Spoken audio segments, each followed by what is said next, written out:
Hello dear students, यहाँ पे हम बात करने वाले हैं क्वेश्चन नंबर 10 के बारे में। व्हाट इट सेज कि arrange the following in decreasing order of their boiling point. इनको अरेंज करो इनके decreasing order of boiling point के। तो जब भी हम बात करते हैं बॉइलिंग पॉइंट की, तो बॉइलिंग पॉइंट हमारा डायरेक्टली प्रोपोर्शनल होता है मास, जिसको आप बात कर रहे हैं यहाँ पर मोलर मास की, और इन्वर्सली प्रोपोर्शनल होता है जिसको हम बोलते हैं ब्रांचिंग के।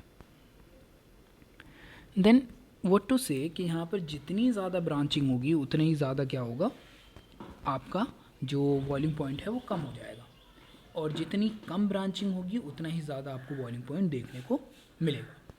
अब अगर हम बात करें इन सब के अंदर, तो आप देखोगे कि यहाँ पर नंबर ऑफ़ कार्बन सेम है सबके, और ऑक्सीजन एक जगह पे अल्कोहल दिया है, बाकी सारे के सारे क्या दिए हैं, अमीन्स दे रखे हैं। ठीक, तो अकॉर्डिंग टू दैट अगर हम सिर्फ और सिर्फ एक मेथड ऑफ मास ही ले लें, तो आप पाओगे कि यहाँ पर जो ऑक्सीजन है उसका क्या है कि सबसे ज़्यादा एक तरीके से हम ये हमारे पास रहा अल्कोहल। ठीक, अब यहाँ पर दूसरा एक फैक्टर काम करेगा, क्योंकि ये सबके सब में क्या है, हाइड्रोजन बॉन्डिंग भी काम कर रही है। तो यहाँ पे सबके सब में हाइड्रोजन बॉन्डिंग ने काम करके उन्हीं के अंदर काम करेगी जहाँ पर नंबर ऑफ़ हाइड्रोजन ज़्यादा अवेलेबल होंगी। तो जैसे सपोज़ करो कि यहाँ पे पहले तो अल्कोहल की बात कर लेते हैं। तो अल्कोहल में क्या है, ऑक्सीजन का मोलर मास ज़्यादा होता है नाइट्रोजन की कंपेयर में। In that situation when you look at this you will find out कि यहाँ पर अगर हम अमीन की बात करें पूरे इसकी, ठीक है, तो लेट्स से ऑक्सीजन है हमारा 16, एक हाइड्रोजन हो गया, पूरा का पूरा हो गया 17। इसी तरीके से बात कर लेते हैं हम NH2 की, तो इसकी बात कर लेते हैं। तो ये नाइट्रोजन होता है 14 और 2 इसमें लगे, तो ये हो गया हमारा 16।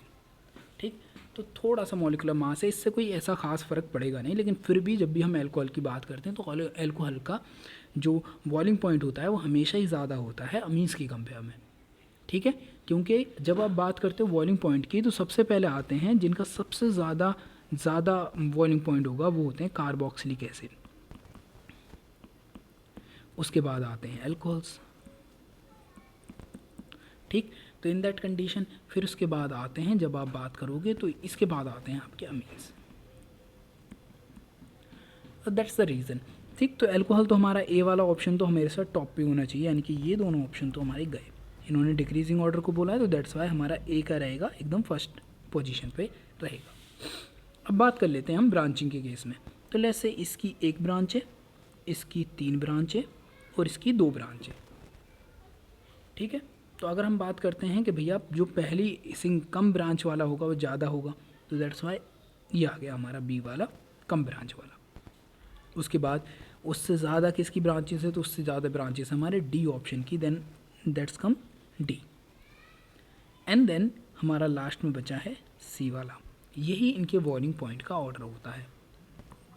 अगर सिंपली यहाँ पर ये पूछ लिया जाता है कि सिर्फ ये बताना है तुमको किसका बॉइलिंग पॉइंट ज़्यादा होता है, तो हम यहाँ पर एक सेगमेंट और ले लेते हैं। अगर सिर्फ अमीन होती तो वो होता hydrogen bonding.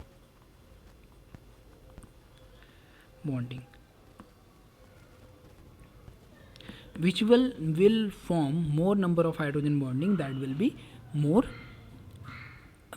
that one has the more boiling point। और इवन सॉलिबिलिटी का कॉन्सेप्ट भी सेम ही काम करता है। ठीक, तो यहाँ पर जो हमारा प्राइमरी अमीन्स होते हैं वो ज़्यादा बॉन्ड बनाते हैं, फिर उसके बाद सेकेंडरी और उसके बाद टर्शरी। तो दैट्स द रीज़न। सॉलिबिलिटी का भी यही एक ऑर्डर है इसका। God bless you, have a nice day.